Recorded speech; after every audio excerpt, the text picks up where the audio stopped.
The Rise and Fall of the Flash, a tragic case of wasted potential. When the Flash movie was first announced, it was seen by many as a beacon of hope for the struggling DC Extended Universe (DCU).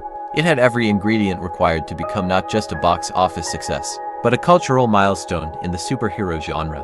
The Flash had the benefit of featuring one of the most beloved and iconic characters in comic book history, Barry Allen, the Scarlet Speedster. It was going to adapt Flashpoint, one of DC Comics' most compelling storylines, promising an emotionally charged, reality-bending spectacle. And most importantly, it was released at a time when audiences were starved for something fresh in the saturated superhero market. In a post-Endgame world, where Marvel's formula was beginning to feel stale, and DC was searching for an identity, The Flash had a golden opportunity to reset the playing field. Instead, what followed was a cinematic disaster, one riddled with poor casting decisions, awkward cameos, baffling visual effects, a chaotic storyline, and some of the worst marketing campaigns seen in modern blockbuster history. The film was not only critically panned and financially underwhelming, it became a textbook example of how even the best source material and perfect timing can be rendered meaningless when vision and execution fall disastrously short. A dream concept with legendary source material from the start, the decision to base The Flash on the Flashpoint storyline was met with widespread praise. The comic arc was rich with emotional weight, alternate realities, and deeply personal stakes. It allowed Barry Allen to travel back in time to save his mother, which in turn shattered the timeline and created a warped version of the DC Universe 1. With dark reflections of familiar heroes, this premise offered DC the chance to explore creative freedom, high-stakes storytelling, and even soft reboot its cinematic universe. Similar to Marvel's multiverse concept, the possibilities were endless. Cameos could have been epic, new characters could have been introduced, old ones could have had their legacies honored. The Flash's solo debut had the potential to stand alongside genre-defining films like The Dark Knight, Logan, or Avengers: Infinity War. The Ezra Miller problem, a hero the audience couldn't trust. However, the first major crack in the foundation came from the very actor chosen to embody the Flash, Ezra Miller. While Miller's performance in Justice League was polarizing, Warner Brothers decided to keep them on as the lead, despite mounting off-screen controversies. Over the years leading up to the film's release, Miller was involved in multiple disturbing incidents, including assaults, arrests, and allegations of abuse. These scandals became impossible to ignore and made the actor a PR nightmare. The very face of the film became someone that audiences couldn't root for, no matter how compelling the story was supposed to be. Rather than replacing Miller, moved that quickly rejuvenated fan interest and cleared the slate.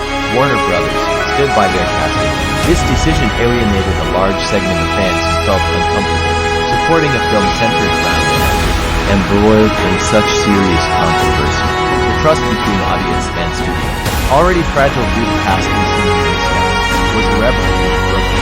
CGI catastrophes and the visual train wreck. When audiences finally saw the film, one of the most immediate criticisms was the laughable quality of its visual effects. For a movie with a reported budget exceeding $200 million, the CGI felt shockingly crude. Scenes that were supposed to be emotional and dramatic, such as Barry running through the Speed Force or interacting with alternate versions of himself, looked like low-budget video game cutscenes. One particularly jarring example was the uncanny valley-like representation of iconic DC characters in the multiverse scenes. Rather than feeling nostalgic or epic, these cameos were met with widespread ridicule. The CGI versions of Christopher Reeve's Superman and Nicolas Cage's Superman were not only disrespectful to legacy actors and fans but felt grotesque and unnecessary.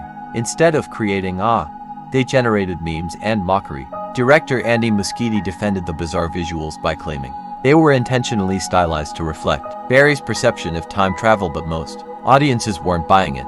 Cameos that meant nothing. The multiverse concept could have been a goldmine of creative cameos and surprises. Instead, the film squandered every opportunity.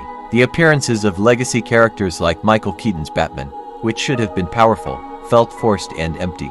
Keaton's return as Batman was advertised as a major draw, but in the film, it served no emotional purpose and lacked any significant development or closure. Rather than honoring the past, the movie seemed to exploit it, using nostalgia as a shallow gimmick instead of a storytelling tool.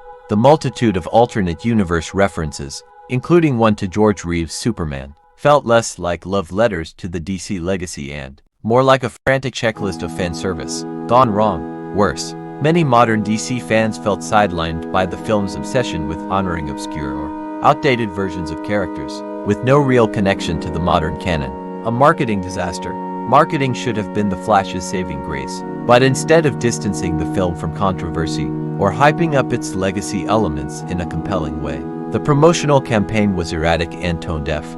Instead of pushing the emotional weight of Barry's story or the gravity of the multiverse consequences, trailers leaned heavily on CGI spectacle and shallow humor. Additionally, Warner Brothers placed far too much faith in early screenings, with executives like James Gunn calling it one of the greatest superhero movies ever made. Statements that massively overhyped expectations. When the actual film didn't come close to matching that praise, the backlash became even harsher. The studio also made the mistake of allowing spoilers to leak too early, robbing the film of surprise elements that could have built excitement. No identity, no soul.